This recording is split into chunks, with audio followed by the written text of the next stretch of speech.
Oh, hello. Welcome to my channel, Autumn and the Mage. This is a general reading in regards to love for Sagittarius. It is general, so it might not resonate for you. If you're drawn to the video, then perhaps there is a message intended for you here, or perhaps the entire message is intended for you. But if some portion of it doesn't resonate, don't try to force it, okay? This week, Sagittarius, I'm asking the question if your future self could advise you in regards to love, or in regards to a relationship you are currently in, how would they advise you? What advice would they give? Okay. And we're starting first with an oracle deck here. And the card we get is Passion. Passion. I'm going to go ahead and read to you from the book. Don't worry, it's a very brief, I promise. What the card means. And then we are going to clarify with tarot.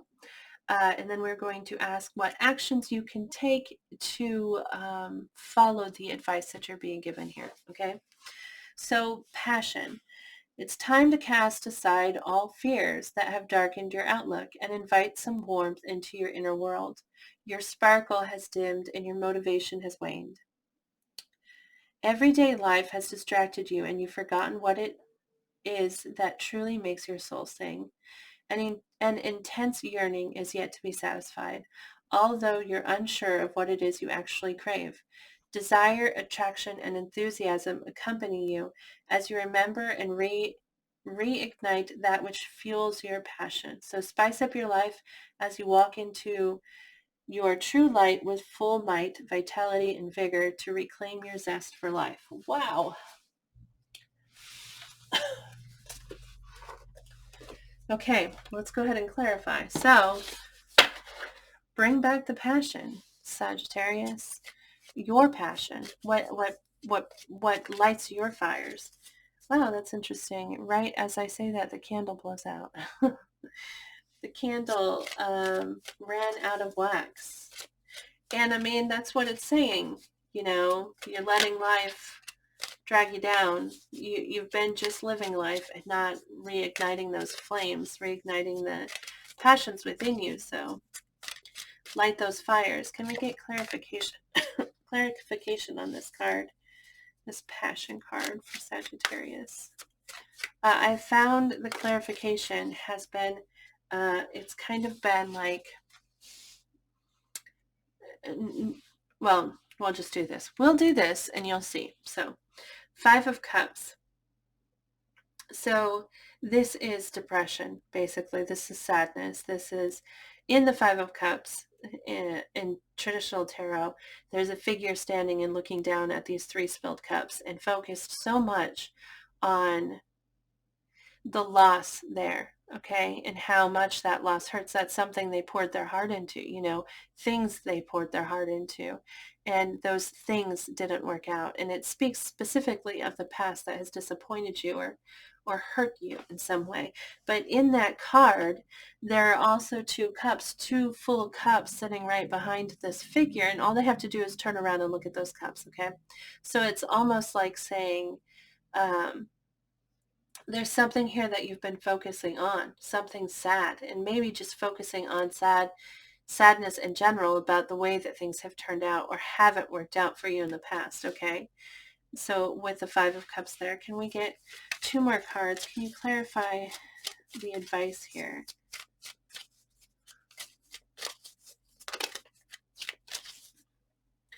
The Nine of Wands, wow. This is a wounded warrior, you know, someone who is taking a break. They've sat down, okay? They're taking a break because they've been hurt. They've been on this journey for a long time now, and they are exhausted. They're so close to the end, but they are so exhausted. So this is something that you are holding on to. So, I mean, something you've been working at is what I mean to say. Something that you don't want to walk away from, okay? Because you've been working at it for a long time. You've dedicated yourself towards it for a long time. We also get the Two of Swords, which is a decision that needs to be made. And it's one that you already know about. I got this card in the last reading I did, which is the Leo reading. And I don't feel like there's a connection to the two in any way. But one thing that I talked about in the card is First off, in traditional tarot, it's a woman or it's a figure with two swords crossed over their chest and a blindfold on. Maybe that isn't traditional tarot, but that's the image that stands out to me in my head, so I think it is. But in that image, she knows that there's a choice. I mean, she's aware of it. She's wearing the blindfold because she doesn't want to look at it. She already knows what the answer is. She wouldn't even, it's not like it requires thought from her. She knows what she would want to pick. She's refusing to look at the choice because she doesn't want to have to make the choice, okay? She doesn't want to make the decision. And one thing that stands out to me in this card, well, a couple things is first, she's holding a sword to his neck, okay? Like, this isn't a blindfolded woman holding two swords. The sword is at his neck, and which implies that it's a decision of great magnitude, okay? But also, we discuss the fact that she doesn't look angry. She doesn't look like she's going to hurt him. She actually looks very docile. The sword is being held to his neck, but both of them, there is no fear in this image. There is no anger. There's no stress or negativity in this image. It's not very clear in my camera. Let's see here if I can help just a little. Okay, there's no fear. And she doesn't even really, she looks maybe a little bit disappointed, but it doesn't look like she's going to kill him, is what I'm trying to say here. And one of the things that might have happened in this image is that the two people represent the two choices, okay? And like I said, with the Two of Swords, you already know the answer. You already know what you'd pick. And it's almost like this is illustrating that. Because he could have overpowered her. It's not like, that's the image that comes out. That's the message that comes through for me, is that the decision, like the answer was obvious. And so it's almost like he put his sword down and kneeled down there for her. Do you know what I mean? Because the choice was clear. But specifically that there is no danger. There doesn't feel to be any danger in that. Whatever the choice is, it's the choice. And there's acceptance and there's knowing and safety in it. Okay. I don't know why all of that needed to be said, but so the Passion cards comes out reminding you to light those flames, to spark the fire. And to clarify that, your future self is saying there's something here that you're sad about, something that you've been refusing to let go of, something you've been refusing to walk away from, okay? You're committed to staying the course, but there's a decision, there's a choice here, and you already know what the choice is. I don't, but but you do. And so, oh, I forgot to fix my camera. There you go. I don't know what it is, but you do. We're gonna ask for clarification on the Five of Cups. I mean, I feel like you should know what that Five of Cups is, what it represents for you. And this is your future self talking to you, so they would know what it represents.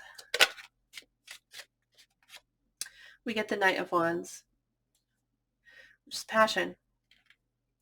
Maybe in the past, the way that that you've made efforts to light those fires or like ignite the passion within you, and it hasn't worked out. With that Five of Cups, the Five of Cups, like I said, it's where you've invested yourself and it didn't turn out how you wanted, and you're very sad about it, okay? And this is about the past. And so we get this Knight of Wands, and with the Knight of Wands out, there's, it's something that lights your fire.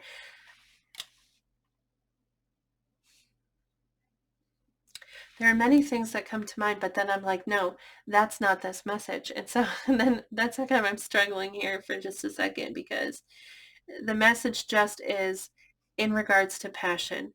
You have been let down, or you have let yourself down.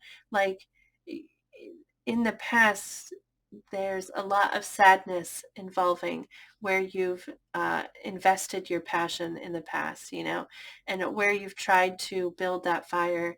And so, yeah, there's something about that you're not letting go of, okay, with that Nine of Wands here. But you know what you need to do with the Two of Swords. You know what you need to do.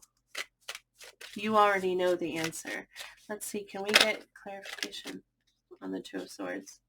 We get the Four of Swords, which is healing. The Four of Swords is healing. It's somebody who, like that Nine of Wands, they've paused, but the difference is with the Nine of Wands, they're not putting their sword down. You know, they're not um, stepping out of the fight. Okay, they're gonna stay there because they're almost to the end. That Ten of Wands, that's the end of the journey, and I'm so close to it. And yeah, I'm hurt, but I'm not giving up. But this Four of Swords, they've put their sword down. Okay, they've accepted that whatever happened in that battle happened, and now I need to recover from it. And they start looking to the future as that soldier, warrior, whatever, is laying there. This image isn't traditional tarot, of course, so it's not showing the image I'm referring to, but in traditional tarot, the knight is laying and he's got a sword on his chest. And then there are three other swords generally on the wall or on like whatever he's laying on. But he's laying there recuperating, and in the corner there's a stained glass window, and the image in that stained glass window represents where his mind is. He's off in that image, okay, and that image represents what he wants for the future. So it's about allowing yourself to recover, allowing yourself to heal, and thinking of what you want for the future. You know, in the Four of Swords, it's almost like recovering and daydreaming, kind of, all right, which this image kind of makes me think of the blue butterflies again. Maybe you are, I don't feel like you're connected to Leo in any way. Maybe you have Leo in your chart in some way. So maybe you feel, now I really don't feel the two readings are connected, but I was talking about blue butterflies in the last reading, and then there's all these blue butterflies here. So maybe you're connecting with a Leo. But the two readings are very, very, very different. So I can't imagine that you would need to watch them both. Like, I don't think that advice is for you, but if you feel that it might be, then go for it. But anyway, there's something about allowing yourself to heal and hoping for a better future, hoping for a different future, hoping for something great. Okay, let's see here. If what actions could Sagittarius take to follow the advice that you're giving here? What could they do? What actions could they take?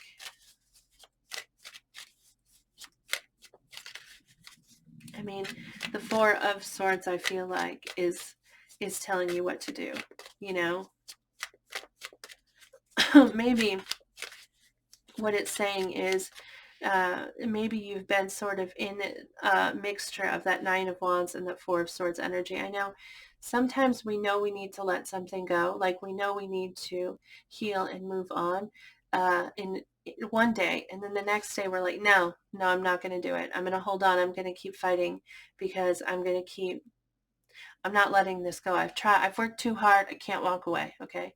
And then the next day we're like, wait, or even sometimes it's just hours. In the morning, we're adamant. And at night, we're like, no, I'm going to let it go and heal and move on. So maybe this is just clarifying that this is something you already know that you need to heal from, or you've already been working at that healing with the Two of Swords there and the Four of Swords. But can we get action? What actions can Sagittarius take to follow the advice you're giving here? What action should they take?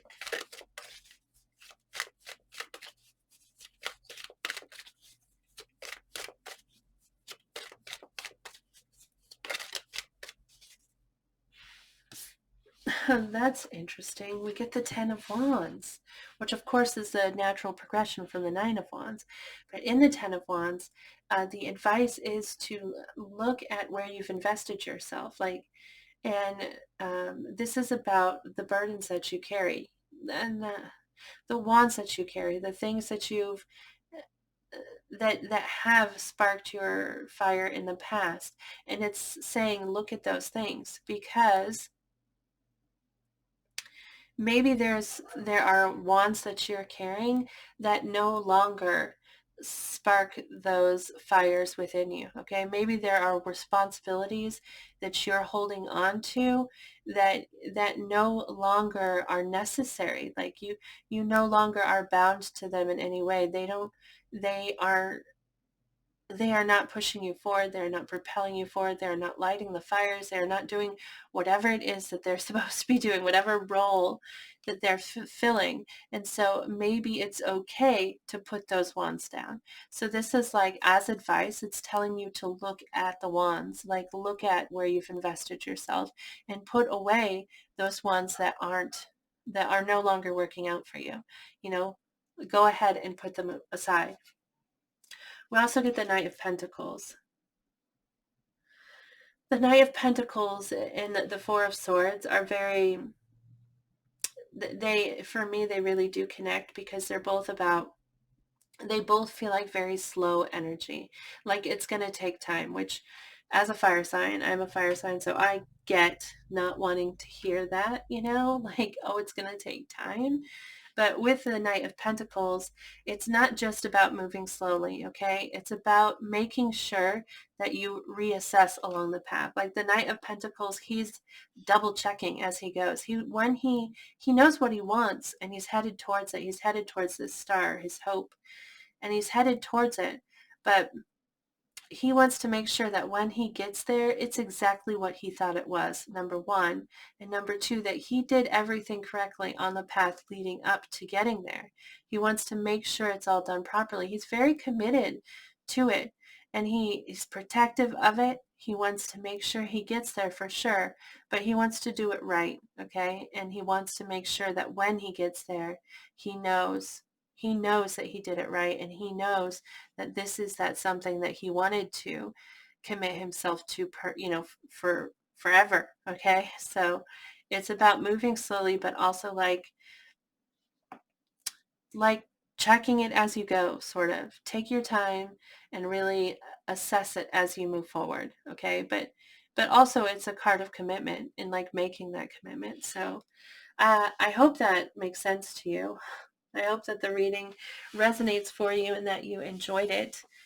Thank you so much for watching. I do really appreciate it. If you did like the reading, or if it resonated, please give me a like or post a comment below if you feel comfortable doing that. But either way, thank you so much for watching. I appreciate the support in that way. So thank you. And please remember to move forward with positive energy, positive thoughts, positive words, so that you can draw more positivity in towards you. So good luck to you, Sagittarius. I hope that you have a beautiful day, and I hope I see you back here again next week. Bye.